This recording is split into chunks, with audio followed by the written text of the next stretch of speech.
Dear students, आज इस video में हम पढ़ेंगे नेचर ऑफ रूट्स के बारे में। जी हां, नेचर ऑफ रूट्स किसके? एक क्वाड्रेटिक इक्वेशन के। तो इस वीडियो में हम पढ़ेंगे कि किसी क्वाड्रेटिक इक्वेशन के जो रूट्स होते हैं उसके नेचर किस तरह के होते हैं।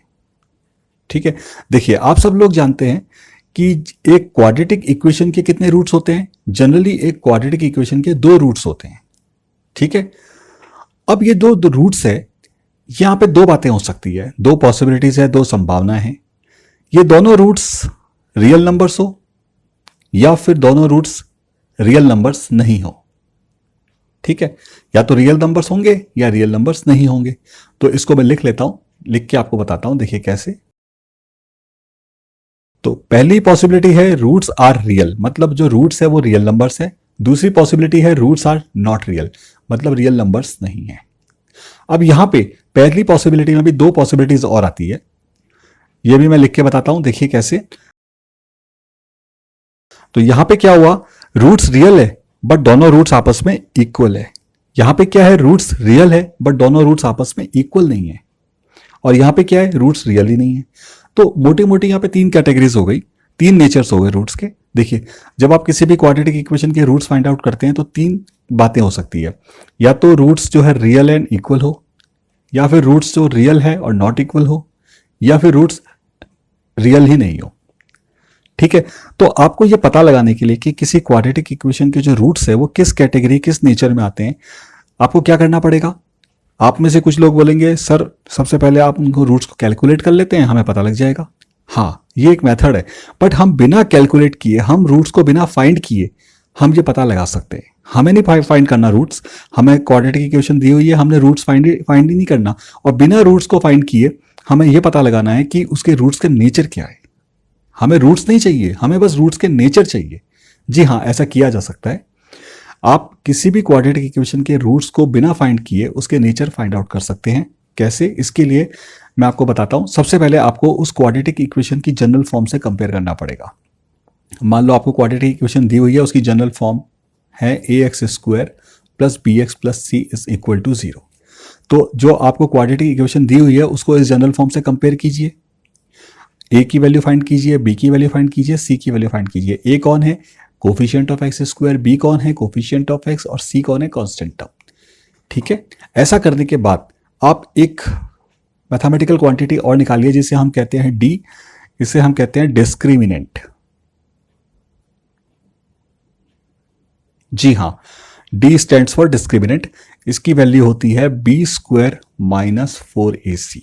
और ये जो डिस्क्रिमिनेंट है ना, इसे देख के हम बता सकते हैं कि रूट्स किस नेचर के होंगे। कैसे? देखिए, अभी आपने d कैलकुलेट कर लिया। अब यहां पे तीन संभावनाएं, या तो d की वैल्यू 0 हो, या फिर d की वैल्यू ग्रेटर देन 0 हो, या फिर d की वैल्यू लेस देन 0। अब इन तीन बातों के अलावा तो कुछ हो नहीं सकता। आपने d कैलकुलेट किया, d की वैल्यू या तो 0 होगी, या 0 से बड़ी होगी, या 0 से छोटी होगी। अगर d की वैल्यू 0 है तो आप लिखेंगे इस कंडीशन में roots are real and equal. Roots क्या है? रियल है और इक्वल है, ये पहली कैटेगरी है। इस इक्वल रूट्स को कई लोग बोलते हैं रिपीटेड रूट्स कहते हैं। ठीक है, याद रखिएगा। दूसरी कैटेगरी है d इज ग्रेटर देन 0। इसमें आप लिखोगे roots are real and not equal. अब यहां पे नॉट इक्वल को लोग डिस्टिंक्ट भी लिखते हैं। ठीक है, ये भी याद रखिएगा, ये वर्ड जो है बहुत यूज होता है। ठीक है, d इज लेस देन 0, तो यहां पे आप सीधा सीधा बोल देंगे रूट्स आर नॉट रियल। बस आपके सिलेबस में इतना ही है। रूट्स रियल नहीं होते, एक रियल नंबर्स नहीं होते, इमेजिनरी नंबर्स होते हैं। आप ये क्लास 11th में पढ़ोगे, जब एक चैप्टर आएगा कॉम्प्लेक्स नंबर्स, वहां पे आप पढ़ोगे जब रूट्स रियल नहीं होते तो कैसे कैलकुलेट किया जाता है, इमेजिनरी नंबर को कैसे कैलकुलेट किया जाता है। लेकिन आपके क्लास 10th के सिलेबस में बस आपको इतना ही लिखना है, रूट्स आर नॉट रियल, अगर ये कंडीशन आपको मिल जाए तो ये तो बातें हुई नेचर ऑफ रूट्स की। नेचर ऑफ रूट्स में आपके लिए सबसे इंपॉर्टेंट कौन है? डिस्क्रिमिनेंट इंपॉर्टेंट है, इसे डी से डिनोट करते हैं। अब मैं यहाँ पे क्या करने वाला हूँ, अब मैं तीन अलग अलग डिफरेंट क्वाड्रेटिक इक्वेशंस कंसिडर करूंगा। ठीक है, हर एक इक्वेशन किसी एक केस को रिप्रेजेंट करेगी। ये तीन एग्जाम्पल्स आपके सामने मैं दे रहा हूँ, इससे क्या होगा, आपकी ये कॉन्सेप्ट और स्ट्रांग हो जाएगी। तो चलिए शुरू करते हैं। अब ये एग्जाम्पल, ये जो क्वेश्चन मैंने लिया है, ये क्वेश्चन मैंने आपकी एनसीईआरटी टेक्स्ट बुक में से लिया है। ये एक्सरसाइज 4.4 के पहले क्वेश्चन का पहला पार्ट है। ठीक है, इसमें क्या दिया हुआ है, एक क्वाड्रेटिक इक्वेशन दी हुई है और हमें सबसे पहले इसमें क्या करना है, हमें सबसे पहले इसके नेचर ऑफ रूट्स निकालने हैं। और अगर रूट्स रियल नंबर्स है, मतलब रूट्स अगर रियल है, तो उन रूट्स को भी फाइंड आउट करना है। तो चलिए सबसे पहले हम क्या करेंगे, इसको कंपेयर करेंगे इसकी जनरल फॉर्म से। क्वाड्रेटिक इक्वेशन की जनरल फॉर्म होती है A X square plus B X plus C is equal to 0। इसमें ए कौन है, एक्स स्क्वायर का कोफिशिएंट, बी है एक्स का कोफिशिएंट और सी है कांस्टेंट टर्म। तो ए की वैल्यू क्या बन गई 2, बी की वैल्यू -3 और सी की वैल्यू हो गई 5। अब इसके बाद हम डिस्क्रिमिनेंट डी फाइंड करेंगे। इसकी वैल्यू होती है B square minus 4ac। Value substitute करेंगे तो ये बन जाएगा -3 square minus 4ac। Discriminant D की वैल्यू आ जाती है 9 माइनस 40 और ये बन जाता है -31। अब देखिए -31 क्या है, ये तो लेस देन 0 है। इसका मतलब आप क्या बोलोगे, आप बोलोगे रूट्स आर नॉट रियल। इसका किस्सा यहीं खत्म हो गया, क्योंकि रूट्स तो रियल ही नहीं है। अगर रियल होते तो हम फाइंड करते। अब हम दूसरा एग्जांपल कंसीडर करेंगे। ये दूसरा एग्जांपल है, ये मैंने लिया है एक्सरसाइज 4.4 के फर्स्ट क्वेश्चन के सेकंड पार्ट में से। जी हाँ, फर्स्ट क्वेश्चन का सेकंड पार्ट है ये एक्सरसाइज 4.4 का। इस क्वेश्चन में आपको एक क्वाड्रेटिक इक्वेशन दी हुई है। इसमें सबसे पहले आपको क्या करना है, nature of roots find out करना है। उसके बाद अगर वो रियल है तो उन रूट्स को भी फाइंड करना है। ठीक है, तो सबसे पहले हम कंपेयर करेंगे इसको। इसकी जनरल फॉर्म है A X square plus B X plus C is equal to 0 से, जिसमें हम बोलेंगे ए की वैल्यू तो आ गई 3, बी की वैल्यू है -4 times of square root of 3 and C की वैल्यू है 4। इसके बाद हम डिस्क्रिमिनेंट डी फाइंड करेंगे। डिस्क्रिमिनेंट डी का फॉर्मूला होता है B square minus 4ac। Values substitute करता हूं तो ये बन जाता है -4√3 का स्क्वायर -4a और c। डिस्क्रिमिनेंट डी की वैल्यू आ जाती है यहाँ पे 48 और -48 इज इक्वल टू 0। तो डिस्क्रिमिनेंट डी की वैल्यू है 0। अब क्या बोलोगे आप इस कंडीशन में, आप बोलोगे roots are real and equal. तो देखिए ये तो बात हो गई नेचर की, आपने रूट्स के नेचर फाइंड कर लिए। अब आप रूट्स फाइंड करेंगे। ठीक है, इसके लिए मैं श्रीधराचार्य का फॉर्मूला यूज करूंगा। श्रीधराचार्य का फॉर्मूला कहता है कि जो उसके क्वाड्रेटिक इक्वेशन के जो दो रूट्स होते हैं ना, वो ये होते हैं -b plus square root of d upon twice of a, और दूसरा रूट होता है -b minus of square root of d upon twice of a। तो चलिए वैल्यूज सब्स्टिट्यूट कर लेते हैं।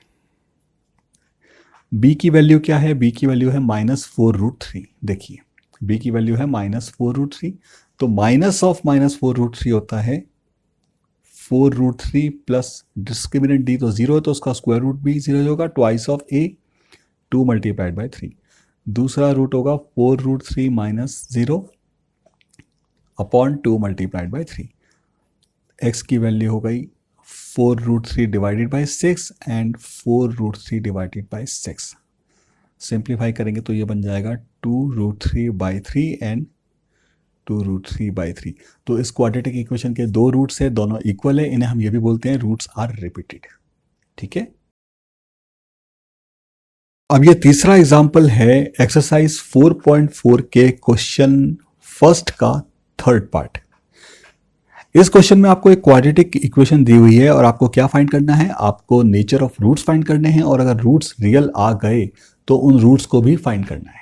ठीक है, तो इसके लिए मैं क्या करूंगा, सबसे पहले इसे जनरल फॉर्म से कंपेयर करूंगा। क्वाड्रेटिक इक्वेशन की जनरल फॉर्म होती है A X square plus B X plus C is equal to 0। इसमें ए की वैल्यू है 2, बी की वैल्यू है -6 और सी की वैल्यू है 3। अब हम करेंगे डिस्क्रिमिनेंट फाइंड। डिस्क्रिमिनेंट डी की वैल्यू होती है B square minus 4ac। Value substitute करते हैं -6 whole square -4 multiplied by 2 multiplied by 3, D की वैल्यू आ गई 36 -24, तो डिस्क्रिमिनेंट डी की वैल्यू आ गई 12। यहाँ पे आप वो देखेंगे कि जो डी की वैल्यू है ग्रेटर देन 0 है, तो आप क्या लिखेंगे, आप लिखेंगे roots are real and unequal. इस अनइक्वल को आप डिस्टिंक्ट में लिख सकते हैं, मैं लिख लेता हूं यहां पे डिस्टिंक्ट, ठीक है।